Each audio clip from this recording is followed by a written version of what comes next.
오늘 말씀은 로마서 1장 1절에서 7절의 말씀입니다. 로마서 1장 1절에서 7절의 말씀, 저와 여러분이 한 절씩 교독하시겠습니다. 제가 먼저 1절 읽겠습니다.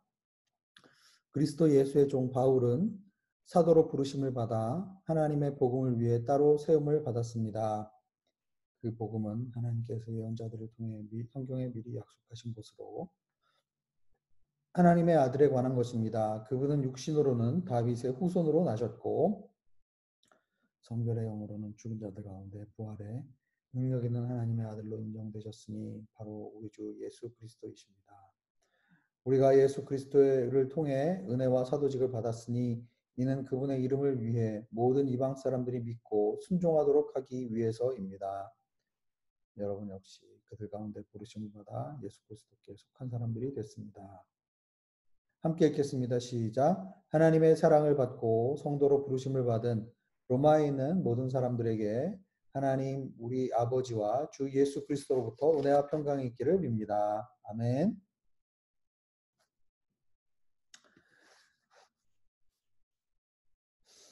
네, 오늘부터 이제 로마서 이제 큐티 로마서 말씀 묵상을 이제 시작을 하게 됩니다.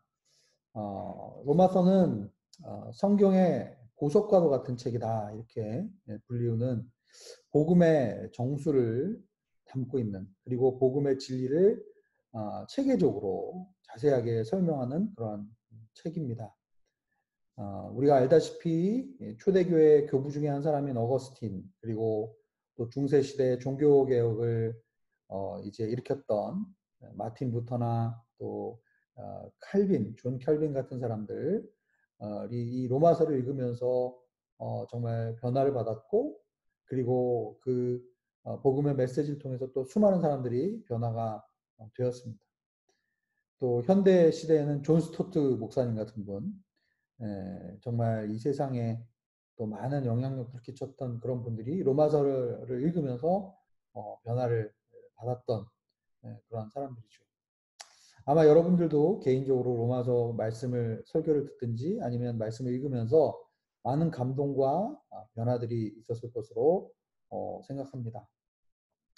저도 개인적으로 온누리교회 이제 다닐 때 하용조 목사님께서 로마서 강해를 하실 때 많은 은혜를 받았던 그런 기억이 지금도 생생합니다. 로마서는 바울의 사역에 있어서 굉장히 중요한 변환기에 쓰여졌던 편지였습니다. 로마서 15장을 우리가 좀 읽어보면 로마서를 쓴 배경을 우리가 알 수 있는데, 바울은 이제 마게도니아, 아가야 지방, 그리고 갈라디아 지방, 그리고 소아시아 지방, 즉 이 아게해를 중심으로, 에게해를 중심으로 해서 이제 복음을 전했어요. 그 지역을 로마 제국 전체로 보면 로마 제국의 동쪽 편에서 복음을 전했다라고 볼 수가 있습니다. 이제 바울은 동쪽 로마 제국 동쪽 지역에는 복음이 편만히 이제 전해졌다라고 생각하고 남의 터 이에 복음을 전하지 않겠다라는 그러한 사역의 원칙이 있었죠. 그래서 복음이 전해지지 않은 로마 제국의 서쪽 방향으로 가려고 했습니다. 가장 최종 목적지는 스페인이었죠. 그래서 로마를 들려서 스페인으로 이제 가려는 그러한 이제 계획을 우리는 로마서 15장을 읽으면서 알 수가 있습니다.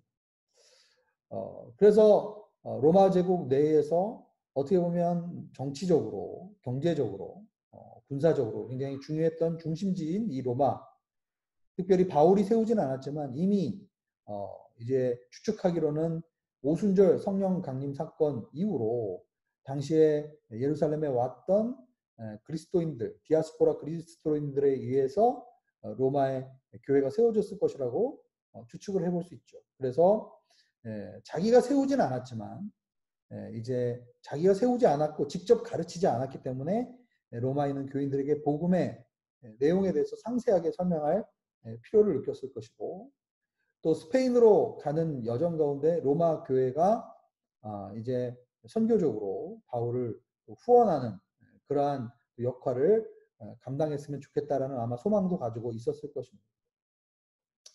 그런데 물론 그 전에 한 가지 해야 될 일이 있었다라고 바울은 얘기하고 있어요. 그것은 무엇인가?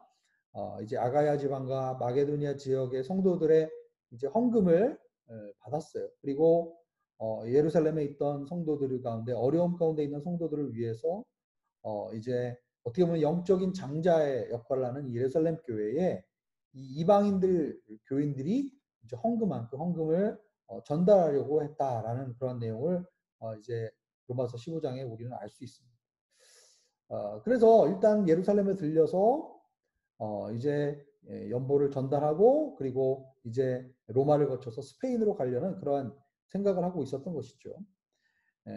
그런데 뭐 아시다시피 바울은 예루살렘에 가서 이제 갇힌 신세가 되죠.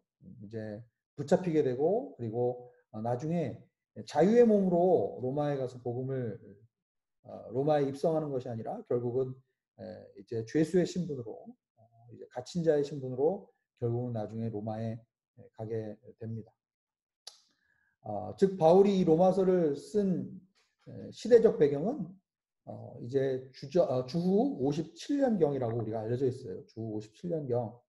그래서 이 56년에서 57년 이 겨울 이때에 바울은 3차 전도 여행을 마치고 이제 고린도에서 고린도 인근에서 겨울을 보내고 있었습니다.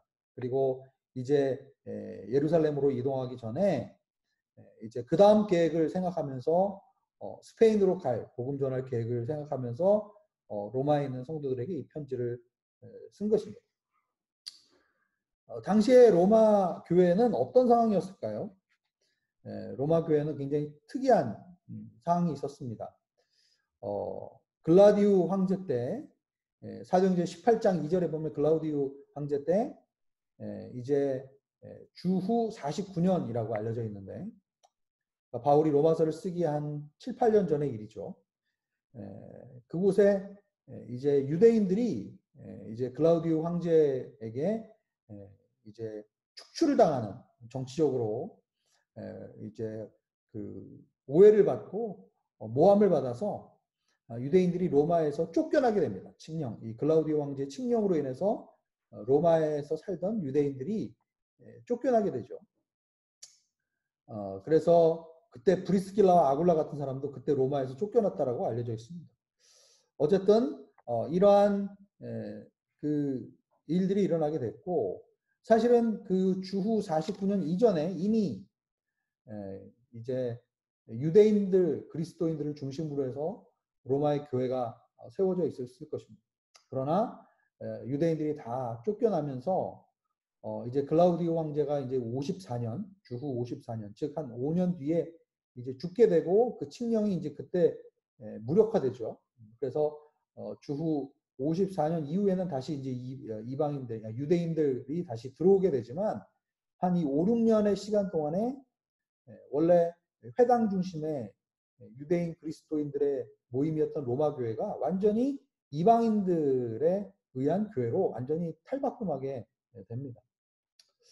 그러다가 다시 이제 유대인들이 주후 54년 이후에 들어오게 되죠. 즉 바울이 로마서를 쓰기 몇 년 안 되는 시점에서 이제 유대인 그리스도인들이 들어오게 됩니다. 그때 유입된 유대인 그리스도인들 중에서 바울이 이제 복음을 활발하게 증거하고 있었을 때였는데 바울의 복음이 할례라든지 율법을 지키는 것을 이제 이야기하고 있지 않았기 때문에 그렇기 때문에 그들은 바울의 복음을 심각하게 도전하고 그리고 왜곡시키는 그러한 사람들이 있었을 거예요. 그렇기 때문에 바울이 로마서를 쓰게 된 것은 결국은 이러한 유대주의자들의 공격과 또 유대인들 그리스도인들과 이방인 그리스도인들 사이에 갈등이 있었던 그런 로마 교회의 복음의 핵심에 대해서 전달하고 그리고 이제 로마 교회가 선교에 쓰임 받는 교회가 되기 위해서 복음 안에서 이방인들과 유대인들이 하나라는 것을 설명하기 위해서 특별히 목회적으로 발생했던 여러 가지 이제 제사의 문제, 음식의 문제, 절기의 문제 이런 문제들이 사실 이방인 그리스도인들과 유대인 그리스도인 사이에 첨예하게 대립하고 있었기 때문에 그때 이제 그러한 편지를 통해서 로마 교회를 복음 안에서 바로 세우고자 했던 그런 바울의 그러한 의도가 있었다는 것을 우리는 로마서를 처음 읽으면서 기억할 필요가 있습니다. 자, 오늘 본문 말씀은 특별히 이제 바울의 인사말입니다. 편지를 시작할 때 요즘에도 이제 편지를 쓰면은 누가 편지를 썼고 편지를 받는 사람이 누구고 그리고 이제 이 편지는 어떤 목적으로 쓰여진 편지다라는 것을 이제 이야기하는 그런 인사말에 해당하는 부분이라고 볼 수가 있겠죠. 자, 그러면 이 편지를 누가 썼는가? 1절에 보면 그리스도 예수의 종 바울은 사도로 부르심을 받아 하나님의 복음을 위하여 따로 세움을 받았습니다. 네. 이 편지를 쓴 사람은 결국은 바울 사도라는 것을 알 수가 있고요. 그 다음에 편지를 받는 사람은 누구인가요? 7절에 보면은 하나님의 사랑을 받고 성도로 부르심을 받은 로마에 있는 모든 사람들, 즉 로마에 있는 예수님을 믿는 성도님들이라는 것을 알 수가 있습니다. 그러면 이 편지를 쓴 바울이 이제 편지를 받는 수신인인 로마에 있는 교인들에게 어떤 인사말을 전하는 겁니까? 하나님 우리 아버지와 7절 맨 마지막에 있죠. 하나님 우리 아버지와 주 예수 그리스도로부터 은혜와 평강이 있기를 빈다. 라는 그러한 이제 문안 인사를 하고 있습니다. 자, 그렇다면 오늘 본문의 처음과 맨 마지막에 이제 이 편지의 인사말의 핵심에 해당하는 내용들이 있다면 이 인사말의 내용 중에 가장 큰 포션을 차지하고 있는 가장 긴 부분을 할애하고 있는 내용은 어떤 내용입니까? 결국은 이 편지를 쓴 목적에 대해서 이야기를 하고 있는 것이겠죠. 이 편지를 쓴 바울이 이제 사도로 부르심을 받은 것은 바로 하나님의 복음을 위해서 세움을 받았다라는 거예요. 그래서 이 로마 교인들에게 자신이 사도인 것과 그리고 자신을 사도로 부른 하나님의 복음이 무엇인지에 대해서 이제 이 로마 교인들에게 설명할 필요를 느꼈던 것이죠. 그래서 이 로마서의 편지의 이 로마서 편지의 핵심은 사실은 복음이라고 할 수 있습니다. 그래서 이 복음에 대해서 이제 어떻게 보면 간략하게 이제 이 인사말에서 복음에 대해서 이제 소개를 하고 있어요. 2절 말씀을 보면은 그 복음은 하나님께서 예언자들을 통해 성경에 미리 약속하신 것으로 바울이 전하는 복음의 몇 가지 성격에 대해서 바울은 오늘 본문에서 규정하고 있는데 첫 번째로 바울의 복음은 예언적인 성격이다 라는 것을 알 수 있습니다.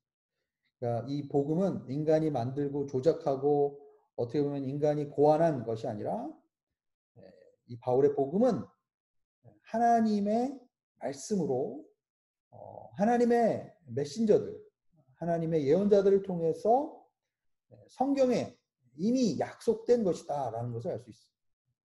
복음은 역사적이고 복음은 실제 우리의 삶의 이 상황 속에서 하나님의 사람들을 통해서 우리에게 약속으로 주어진 말씀이다. 그리고 복음은 이 약속과 성취라는 그 틀 안에서 우리 가운데 나타나게 된다라는 것을 알 수 있습니다. 그래서 복음은 첫 번째로 예언적인 그런 성격을 가지고 있다는 것을 우리에게 바울은 얘기해 줍니다. 두 번째로 복음은 3절에 보면 하나님의 아들에 관한 것이다. 복음의 핵심은 바로 예수 그리스도다라는 것을 우리에게 이야기해 줍니다. 어떻게 보면 이걸 신학적으로 표현하면 복음의 기독론적인 성격이다 이렇게 얘기할 수 있겠죠. 복음의 핵심은 바로 예수 그리스도에 관한 것이다. 복음은 관념이나 철학이나 개념이 아니라 복음은 바로 하나님의 아들이신 예수 그리스도 그분과의 인격적인 만남을 이제 복음이라고 하는 것이죠. 복음은 바로 예수 그리스도에 가는 것이다. 복음의 핵심은 바로 예수 그리스도 그분을 선포하고 소개하는 것이다. 그래서 복음은 종교적, 철학적, 관념적인 것이 아니라 복음은 인격적, 기독론적이다라는 것을 우리에게 이야기해 줍니다. 세 번째로 복음은 이제 선포되는 것입니다. 3절과 4절에 보면 이 복음, 예수 그리스도는 특별히 육신으로는 다윗의 후손으로 나셨고 4절에 보면 성결의 영으로는 죽은 자들 가운데서 부활의 능력 있는 하나님의 아들로 인정되셨으니 바로 우리 주 예수 그리스도이십니다. 바울은 이 복음에 대해서 설명할 때 특별히 예수 그리스도는 다윗의 혈통에서 태어나셨다라고 얘기합니다. 아까 복음은 예언적인 성격이 있다고 했는데 사무엘 이제 하 7장에 보면은 다윗의 언약에 대한 내용이 나오죠.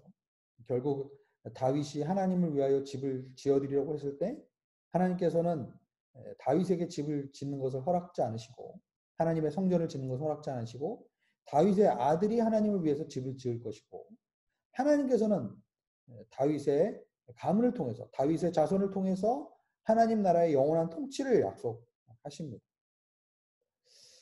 그렇기 때문에 육신적으로는 예수님께서 이 다윗의 혈통에서 태어나신 것이 중요했죠. 이 약속의 성취, 메시아를 통해서 메시아는 바로 다윗의 가문에서 태어나고 그리고 그 하나님 나라의 통치가 다윗의 자손을 통해서 나타나기 때문에 육신으로는 다윗의 혈통에서 태어나셨고 그리고 성결의 영으로는 죽은 자 가운데서 부활해서 하나님의 아들로 선포가 되셨습니다.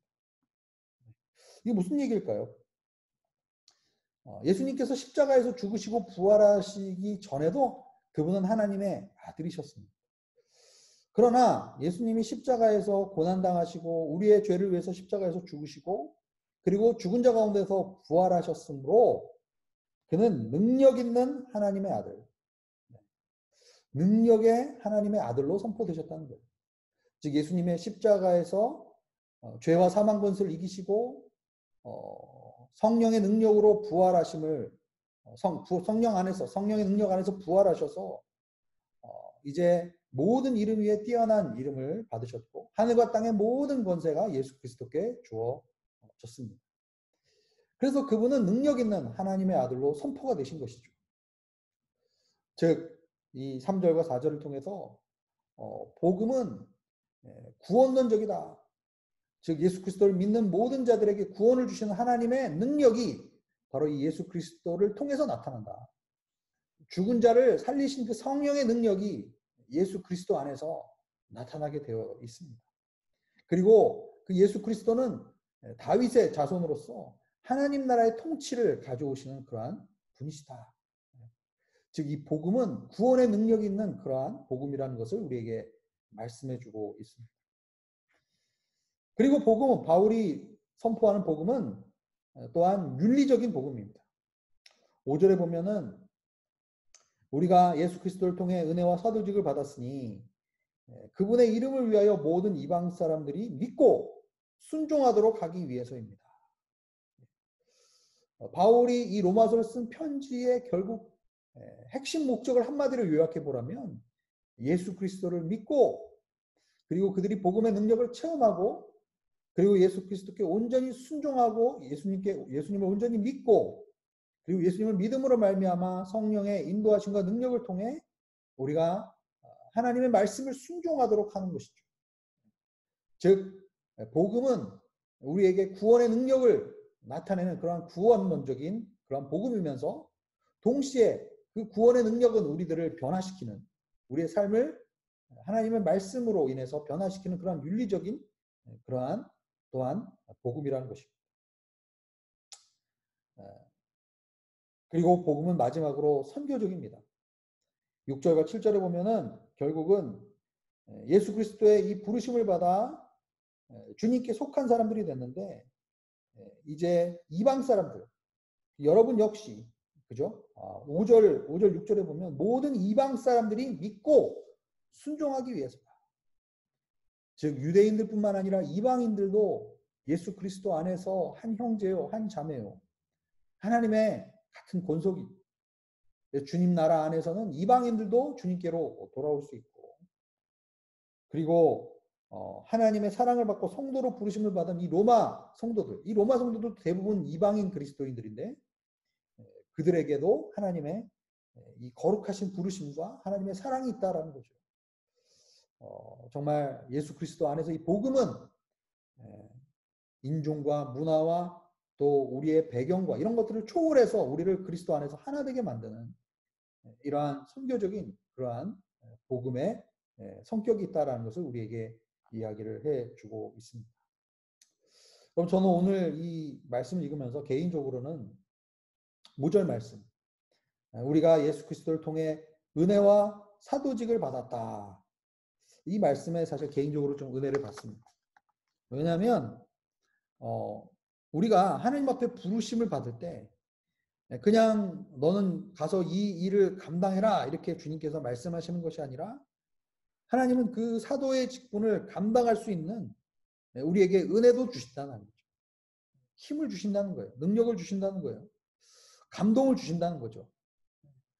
그래서 우리로 하여금 하나님께서 우리에게 맡기신 그 부르심과 소명 가운데 온전히 그 일들을 할 수 있도록 우리에게 은혜를 허락하시는 그러한 주님이십니다. 여러분 인생의 전환기 가운데 있습니까? 사실 이 코로나로 인해서 우리가 정말 문명사적인 어떤 전환기에 우리가 있다라고 어떤 분은 이야기하는 것을 들었습니다. 이 코로나로 인해서 우리의 삶에 엄청난 삶의 방향과 변화가 일어나게 되는데 이 바울이 지금 이제 그의 사역이 한 단계를 마무리하고 이제 다음 단계로 나아가기 전에 바울은 그의 사역을 복음을 정리하고 그리고 이제 새로운 사역의 대상들에게 복음을 체계적으로 정리해서 이제 복음을 선포하는 그러한 편지를 쓰고 있습니다. 바울은 이 인사말에서도 이 복음이 어떠한 성격인지를 우리에게 이야기해 주면서 우리는 이 복음 안에서 주님의 부르심을 향하여 주님께서 주시는 은혜로 이 주님의 부르심 가운데 온전히 주님을 섬기는 그러한 자가 되기를 원하는 그 바울의 모습을 보게 됩니다. 이 시간에 함께 기도하겠습니다.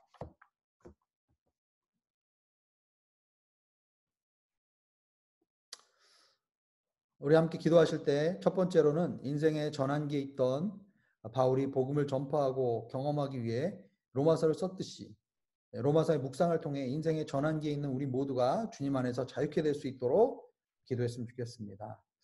우리에게 부르심과 능력을 주시는 주님 앞에서 성도로서의 부르심을 온전히 다할 수 있도록 우리가 기도했으면 좋겠습니다.